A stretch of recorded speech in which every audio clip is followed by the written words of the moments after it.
Bonjour à tous, on va parler aujourd'hui dans cette vidéo de la convergence uniforme et intégration. Et puis après, je vous dirai un mot quand même sur convergence uniforme et intégrabilité. Il faut savoir, c'est pas la même chose. Alors, je prends Fn, une suite de fonctions définies sur un intervalle I de R, à valeur dans un cas espace vectoriel normé de dimension finie grand F.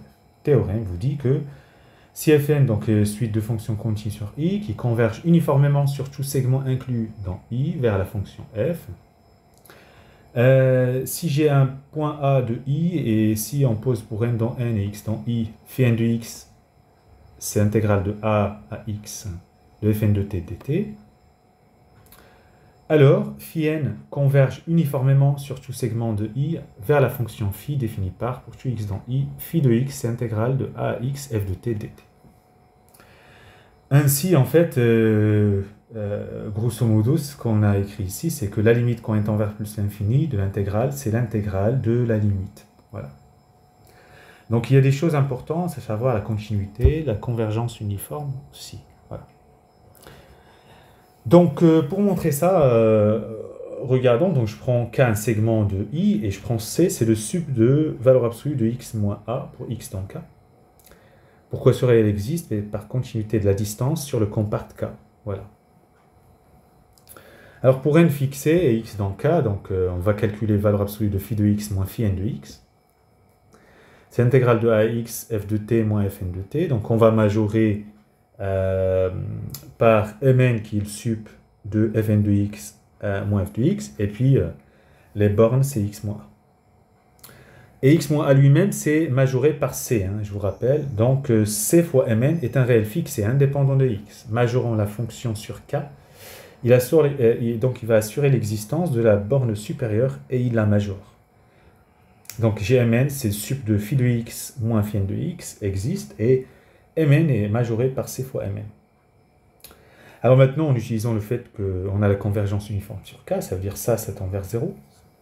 Ce sup, et donc phi n converge uniformément vers phi sur k.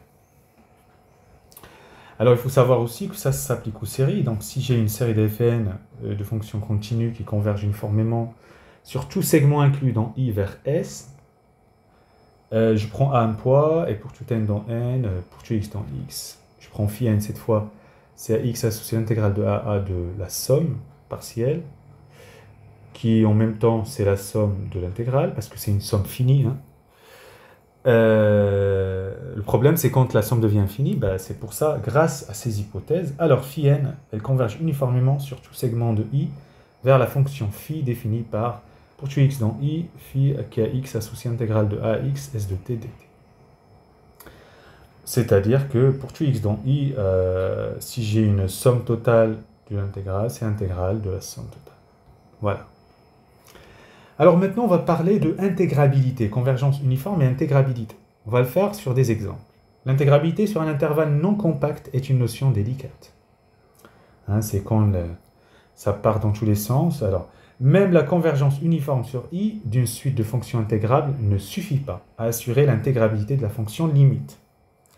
En fait, ici, on se demande, est-ce que si j'ai des fonctions intégrables, et que si j'ai des suites de fonctions intégrables, qui convergent uniformément vers une fonction f, est-ce que la fonction limite, elle est intégrable? On va voir que, alors c'est pas du tout assuré. Je prends pour n, le premier exemple, pour n dans n étoile, fn de x, qui va être 1 sur n si x dans 1n, et 0 sur n plus l'infini. En fait, ce sont des fonctions en escalier sur 1 plus l'infini, intégrables sur i, convergeant uniformément vers la fonction nulle, qui est intégrale, donc il n'y a pas de problème. Mais in, c'est l'intégrale sur i de fn de t, dt qui vaut 1. Mais l'intégrale de la limite, ça vaut 0. Donc la limite de l'intégrale est différente de l'intégrale de la limite, bien qu'on ait convergence uniforme et intégrabilité des diverses fonctions. Premier exemple. Alors deuxième exemple. Pour n dans n étoile, on considère les fonctions fn continues sur 1 plus l'infini. n nul en dehors de 1, n plus 1, donc fn de x, ça va faire 1 sur x sur 1n. 1 plus 1 moins x sur n plus 1, 0 sur n plus 1 plus l'infini. Alors, la suite fn converge simplement vers f définie par f qui est x associe 1 sur x sur 1 plus l'infini. Les fonctions fn sont intégrables sur i. Mais f n'est pas intégrable sur i. Je vous rappelle ce qu'on appelle intégrale de Riemann divergente, celle-là. Parce que vous connaissez sa primitive, hein, c'est ln de x. Et donc ça fait ln de x, ça fait la limite. Donc puisque c'est en plus l'infini, c'est la limite de ln de x. Alors, de ln de x en plus l'infini, ça fait plus l'infini. Donc elle n'est pas intégrable en fait. Donc la convergence est partout uniforme sur i, car mn sup de fn de x moins f de x, c'est 1 sur 1 plus 1 tend vers 0. Et donc là, vous voyez bien qu'on est trop limité. Donc il nous faudra des théorèmes plus puissants, avoir le chapitre sur les suites et séries d'intégrales, pour assurer les résultats espérés. Voilà, on va s'arrêter là. Bon courage.